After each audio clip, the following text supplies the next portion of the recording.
Hi everyone, Don Giannatti here from lighting-essentials.com and project52prosystem.com.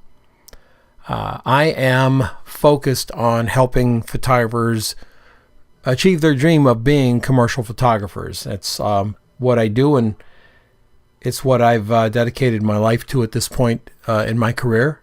And I am going to take you through 8 different food shots here. From different photographers. This is all from the food class we just recently finished, and all with very different approaches to food, from very mild to very wild. So let's get started here. First up is Barbara Sherman's sort of semi-s'mores shot. Beautifully done, well styled. This is all natural light taken in the forest behind her home. And she looked for a place where she could absolutely do what she wanted to do. And you'll notice the great light on top of the chocolate. You'll also notice how she's used the chocolate being in focus to go in front of that darker out of focus, bright out of focused area here. So we have a real sense of natural light. There's a fill card up front here, adding a little bit to the front, keeping this nice and bright.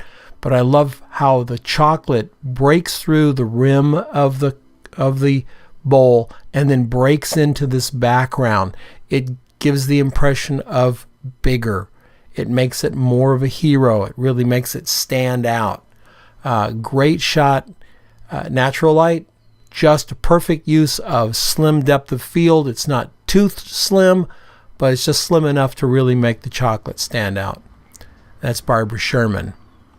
Next up, we have an entirely different approach. Carla McMahon shot every one of these items separately in the same light so that she had continuity all the way through it. She has the same light for all of it. So she would move them out on tiny skewers or pins into the light, make the shot, and you can see how beautifully that worked. The light on the bun, the light on the lettuce, all the way down through here is uniform. It's coming from the same direction. We have the same feeling of light all the way through. It's a time-consuming process, but something that Carla did 5 of these shots for the final assignment, and really rocked it.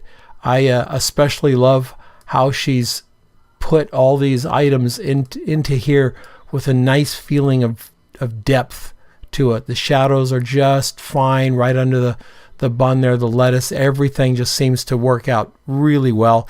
This is Carla McMahon. Her fantastic stuff. Carla is in South Africa. Carol Rio took a very different approach, finding this old metal thing, and I'm not even sure what it is.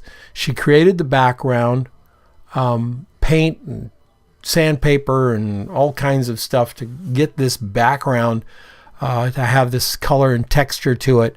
Then she laid the octopus down on it and shot it with very, very simple light. There's just a couple of lights going on here. There's a light towards the background, and there's a large light up here lighting up the octopus down here.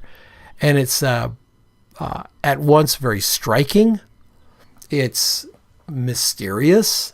It presents as a beautiful art photograph, if not even a good food photograph, but of course it is a good food photograph. It's just so beautifully done. I really, really like the shot. I also like her blues and the warmth of the pinks of the octopus here, and the yellow just of the lemon just pops it. It just puts a cap right on everything. We look at the yellow lemon, we see the octopus, we see the tendrils hanging down, and the light is just gorgeous on it. Frank Grieger took a little bit of a more simple approach here, lighting using a hard light and a soft light together to give crackle and snap to these macaroons. There's a little bit of warmth, warm gel on the poppy direct light. You can see the direct light leaves a different shadow than the soft light does, and that really cracks it in here and makes it very appealing. We have a feeling of freshness. The highlights look great. Composition works very well. Bring everything down to a point and drive it back. Really, really a fun shot by Frank Grisier. Graham Kite down in Australia was creating this sort of little sandwich board for another of his images, and then he noticed how interesting the sandwich board was shooting across it. So using a shallow depth of field, he isolated one of the sandwiches with a little bit of red in it, and then made the shot. It's really, really well done. It's very tasty looking. It brings us in, and it does something that I think is so important, and that is it shows us something we haven't seen before, or something that we have seen before in a way that we don't normally see it. And those are the two criteria that I really push out there on the students. Show me something I haven't seen a million times, or show me something I have seen a million times in a way that I haven't seen it. Graham's use of the longer lens, very shallow depth of field, presents a really eye-catching image.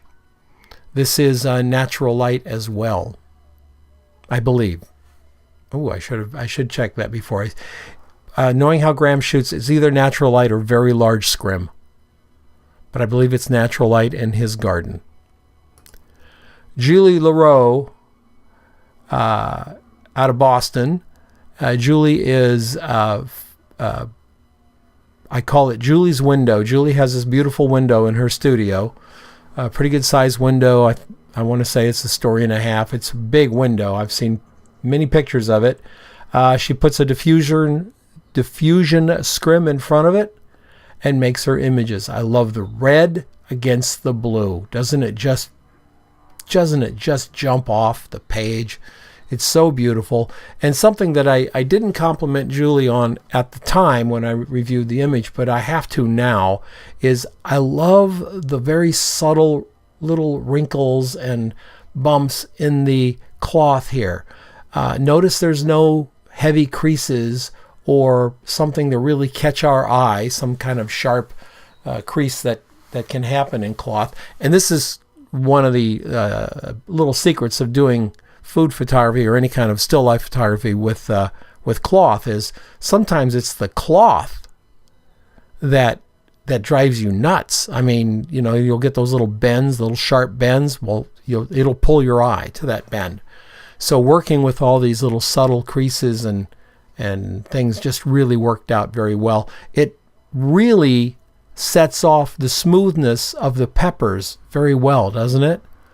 I think it does. I think it really sets off the smoothness of the peppers, the shine, the efficiency of the peppers. We have these nice, beautiful highlights from the window, and then we have very soft and subtle highlights down on the cloth. So Julie up in Boston did a great job.